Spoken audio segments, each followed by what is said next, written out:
from the diary of my Grandma Fanny. And this would be August 4th, 1942. What an amazing entry. Today I was at the doctor's in the morning and got 100 pounds of sugar for the canning season. Is what I'm working on today. And I'll go share with you what it is. We have grapefruit mint.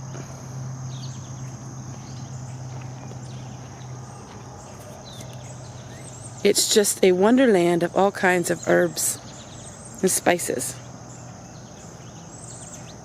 So there's a lot of my oregano. I really fell back on harvesting more of my oregano, which I have to. My lovage, which I already did harvest one time of that. We've had severe rain, horrible, horrible rains this year. I didn't harvest any of my comfrey. I need to harvest that as well. And this is my chicory, which we will harvest the roots, and that will be like coffee. So I will have to do that.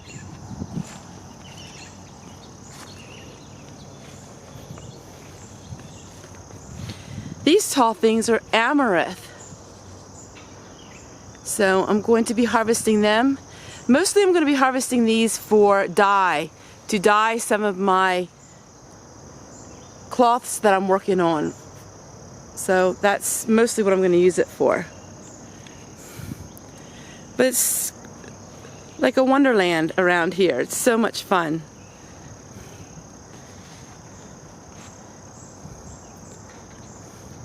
Working with herbs is the favorite thing for me.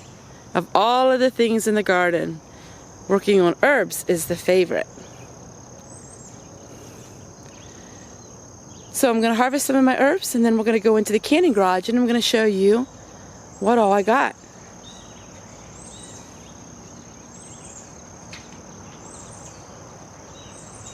And welcome to Homestead Tessie. And this is the most wonderful time of the year. And no, it is not Christmas. It's time for Mugwort. What is Mugwort? Stay tuned and you'll find out. Woohoo! Hi everyone and welcome. This, my friends, is Mugwort. Now this is an herb that you most likely have not heard about. So what is Mugwort? It smells delightful. It almost has a rosemary scent to it. Just smelling it makes you feel like you're alive and your eyes are brighter and your world looks so much brighter as well. It's a very uplifting herb. So today I'm going to work on this. As you see, I'm in my canning garage. And what we're going to do is we are going to hang this mugwort on the rafters. Now, this is a perennial. It grew from seed and it went wild. It was 7 feet tall, and I'm really excited to share with you what it's about. But first, let me get hanging this up, and then we'll talk a little bit about this very unusual herb.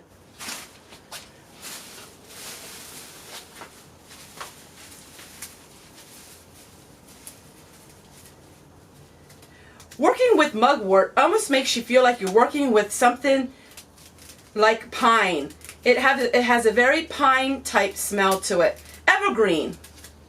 So I want to make sure that I have this wrapped very tight, because when something starts drying, it will reduce its volume greatly. So we are going to make sure we use plenty of rubber bands.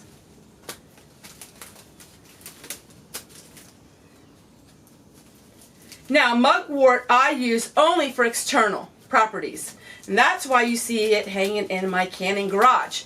I do not hang any of my items in my canning garage that are edible, because there are a lot of spiders and things like that out here in the garage.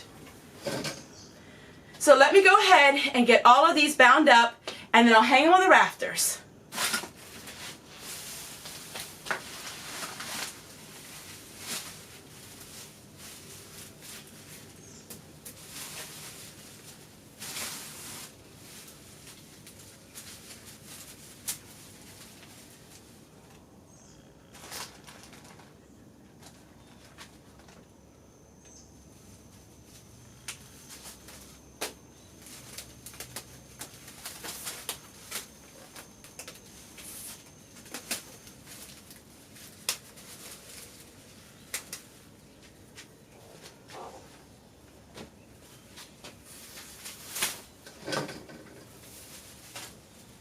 the next important thing we want to do is we want to always make sure we label our herbs so we know exactly what they are. Because most of the times when our herbs are dried, they look totally different than what they are when they're fresh. So we want to make sure we put on mugwort.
What in the world is mugwort?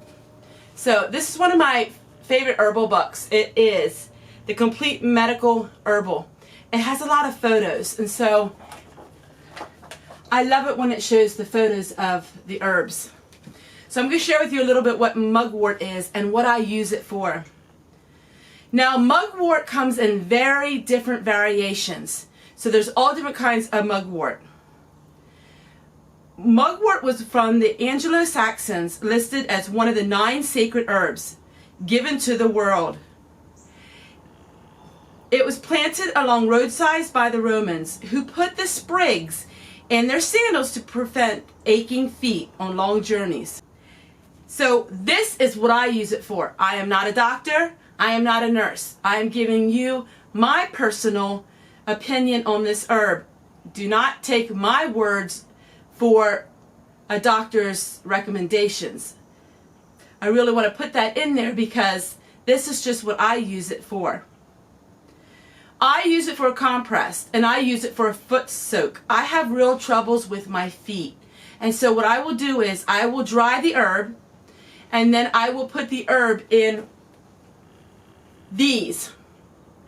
I would take a couple of the dried herb out, put it in a big bowl of water. In the wintertime, I will use hot water, warm water, and in the summertime, I use cold water.